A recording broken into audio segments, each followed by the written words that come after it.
आज मला आनंद आहे, शेतकऱ्यांकरता आपल्या सरकारने अनेक चांगले निर्णय घेतले। धानाच्या शेतकऱ्याला आपण 20,000 रुपये त्या ठिकाणी बोनस दिला। मागच्या काळामध्ये कापूस आणि सोयाबीनच्या शेतकऱ्याला त्या ठिकाणी भाव कमी मिळाला तर त्यालाही आपण 5,000 रुपयाचा बोनस देण्याचा निर्णय घेतला।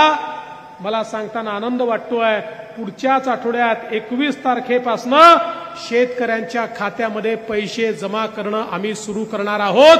कापूस आणि सोयाबीनचे पैसे हे शेतकऱ्यांच्या खात्यामध्ये त्या ठिकाणी जाणार आहेत।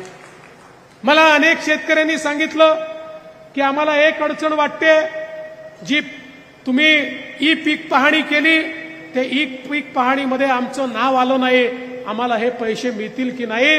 मी सांगितलं काळजी करू नका, ई पीक पाहणीत जर तुमचं नाव आलं नसेल तर 7/12च्या उतार्यावरनं देखील तुम्हाला पैसे देऊ, पण कोणालाही पैशापासून वंचित ठेवणार नाही।